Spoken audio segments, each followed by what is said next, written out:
everyone, welcome back to the Money, Wine and Cheese Club TV. My name is Sarah, and as always, I'm here to talk about all things money and life. Today, we are talking about a topic that's really important and yet often feels overwhelming: tackling debt after 50. Well, you did the work, you raised the kids, you took care of your home, all while working outside of the home, and now you are ready to start slowing down. Like really lean into living your best life, whatever that means for you, getting ready for the next chapter. But that little or big debt that is lingering there is been bugging you. You don't like owing money to anyone and you feel like it's robbing you of your freedom. Whatever the reason, this video will give you the clarity you need to know what to prioritize and how to get started.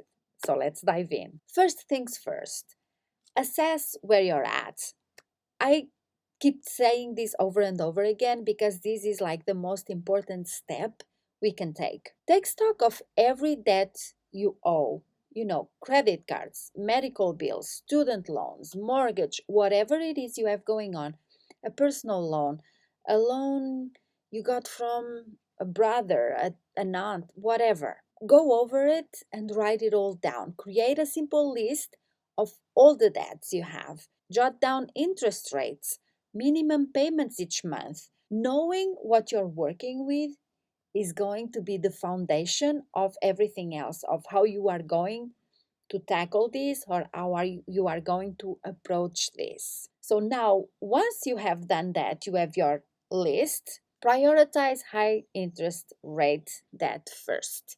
Now, this is a controversial one because if you've been here long enough, you know I'm a snowball debt kind of person. And here we're talking about avalanche. And the reason I say this is because I like small wins. I need small steps. I need to I need to see that I'm making a dent on the debt. I need to see that I'm reaching my goals. So I need these little checkups. And it's easy to do with the snowball debt because that way you start by paying off your smallest debt independently of whatever the interest rate is. And it's really about paying that small debt first, and it's going to boost you. It's going to give you that, wow, I can do this. It's going to get you all excited about paying all the rest. While if you are tackling a high interest rate one, it might be your biggest debt, and it's going to take you a long time to see any traction when you start paying it off at first. So whatever works for you. So I say high interest rate because let's face it, we want to do it quickly, but we also want to save as much money as we can. And the logic is that by paying off high interest debt first, we'll be saving money because the interest is higher compared to the other loans we have. So whatever you feel comfortable with. For me, I always prefer the snowball method because the money you're paying on the small debt, once it's done, you put it on the next one and on the next one, and it's going to not be a big of a difference, but any difference right now is going to make a difference. That's a lot of difference there. If by starting with the highest interest rate that first is going to save you $1,000, well, maybe you prefer to start there. Whatever works for you. It depends if you are a high achiever, if you really like going after your goals, if you really want to, if you don't deviate much, whatever, it has to do with personality. So whatever works for you. Let's go with the high interest that first, just for the sake of this exercise. And these are usually your credit cards.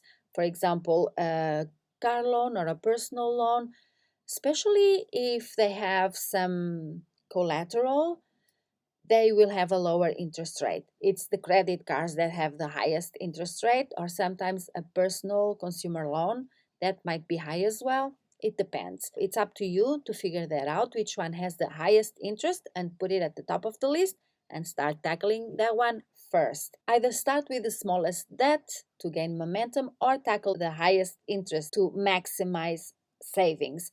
Whatever feels more aligned with you, whatever you think it's going to be easiest for you.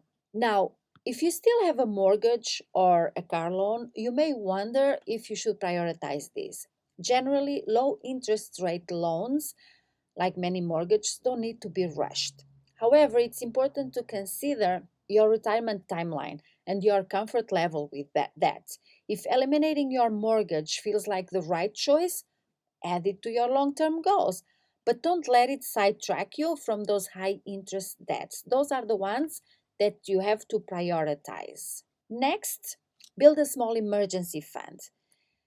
Even when you're tackling debt, having a cushion of cash can prevent you from going deeper into debt if an unexpected expense comes up. So try to have around 1,000, maybe a couple $1,000 around, just to start you off, just to have it there while you are paying off your debt. It's a small but powerful step to feel secure. And again, when you have $1,000 there just for when life happens, you will see that the car breaking down or your dishwasher dying, it's no longer an emergency. It's an inconvenience. You have the money for it. It's fine. You just move on and you start rebuilding that as well. To free up some extra money for debts payments, look at your monthly spending. It doesn't mean giving up everything you love, but see where you can get back comfortably. Now, we are all about living our best life today, but I know for a fact that when we have a lot of debt on credit cards and consumer debt, it can drain us. And, we're always thinking about it. It's always on the back of our mind. And it's robbing us of the joy that we could be feeling and of pursuing things we'd like to be doing. Really think about that and see if you can cut back on some stuff that it's not actually, you do it or you have it just because, but it's not something that you really want to keep doing or to have.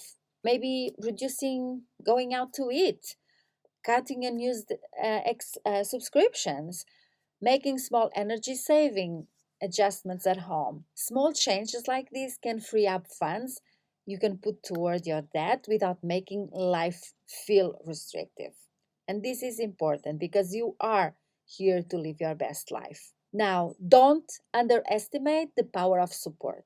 Sometimes having a friend or family member to check in with can help you keep on track. You could also consider joining an online community of people in similar situation. It's encouraging to see that you're not alone, and sharing progress or challenges can make a huge difference. You are always welcome to join the Wine and Cheese Club on Facebook. It's a private Facebook, and people can just show up. I'm there, and I can support you along if that's something you are looking for. Remember, tackling debt at 50 years old or 55 years old or 48 years old is absolutely possible. It might take time, it will take time, but with a clear plan and a steady approach, you'll start to see progress. I promise you that much.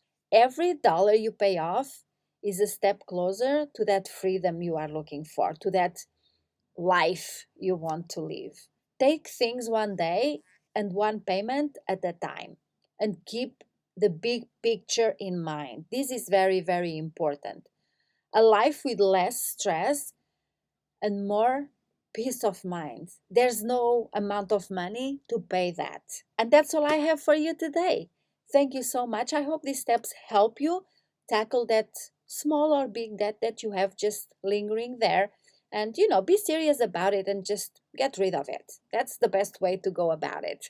Thank you so much for watching. If you found this video helpful, please give it a thumbs up and please consider subscribing to the channel if you haven't done so, because it really helps me out and it's a free way you have to support me on my journey.